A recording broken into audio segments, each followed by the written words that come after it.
अब खतरा ये है कि बेड हमेशा गाड़ी से लाया जाता था और ठीक चौकी के पीछे ही वो कमरा है जहाँ पे बेड डालते थे आप।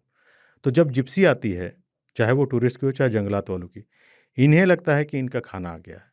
तो ये खतरा बहुत ज़्यादा है कि कल को आने वाले वक्त पे वो किसी टूरिस्ट जिप्सी पे चार्ज नहीं कहूँगा, हो सकता है कूद ही जाएँ। तो यहाँ पे टूरिस्ट के साथ-साथ जो गार्ड्स रह रहे हैं पीछे, उनके लिए भी एक खतरा तो सर बड़ा है ऐसा ही भी ना वहाँ देखा पे। गया है और आप सही कह रहे हैं, बेड देना भी एक कला है। अगर कभी देना पड़ता है, जो कि कभी कोई बीमार हो, कुछ और हो, थोड़ा बहुत कुछ बात होती है तो समझ में आती है, एक या दो बार की बातें समझ जी, में आती है। परंतु जब हम 1.5 साल से उस प्रैक्टिस को कर रहे हैं तो वो बहुत ही कैजुअल हमने लेना शुरू कर दिया। और ये मुझे 3 दिन पहले ही किसी ने एक वीडियो दिखाया कि जिप्सी के पीछे ये बाघिन भाग रही थी, और वो उसको क्या जी। कारण से भाग रही थी पता नहीं। कई बार जो अल्पवयस्क बाघ है वो पीछा करते हैं गाड़ियों का, क्यूरियोसिटी बस।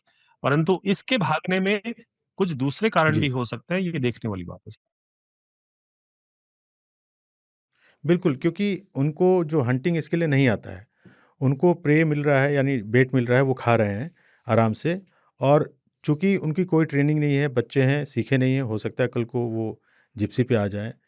इससे पूरे उसको तो खतरा है ही, लेकिन हम जंगल के सिस्टम को भी कहीं न कहीं खराब ही कर रहे हैं उस हिसाब से अगर देखा जाए। जी आसिफ साहब, देखिए हम दोनों इस बात से सहमत है और वन विभाग भी हमारे से सहमत होगा, क्योंकि नियम कानून कायदे उन्होंने ही बनाए, एनटीसीए की गाइडलाइन में क्लियर लिखा है। फिर वो क्या रीजन होते हैं कि हम उनको तोड़ते हैं खुद ही।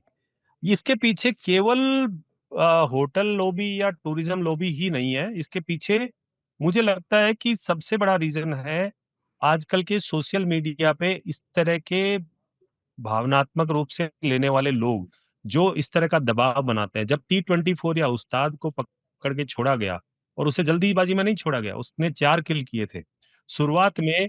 जब उसने पहला इंसान जी। मारा तो लोगों ने हमारे से पूछा, और हमने भी कहा, हमने भी मिसगाइड किया लोगों को और मीडिया को कि शायद ये टाइगर ने नहीं, लेपर्ड ने मारा है, क्योंकि ताकि हम टाइगर को एक्यूज ना ठहराएं, है ना।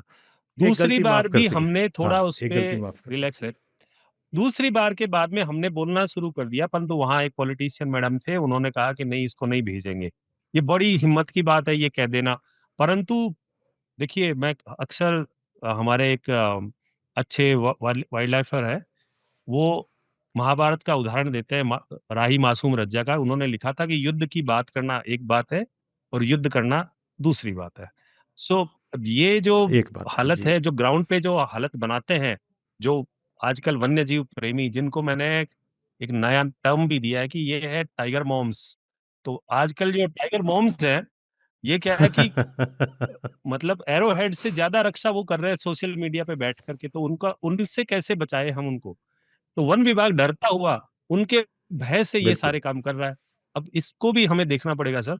और आपने अच्छा किया कि इस शो के माध्यम से इस बात को आगे बढ़ाई, परंतु हम जब सहमत है, और वन विभाग भी डेफिनेटली इन बातों पे सहमत है, परंतु वो दबाव चौतरफा है उनके नहीं, नहीं, उन ऊपर। पे हम बिल्कुल दबाव है, तभी वो नहीं कर पा रहे हैं, लेकिन हमारा फ़र्ज़ बनता है, आपका, मेरा भी, कि हम सही बात को लोगों के सामने रखें कि हाँ, ये है।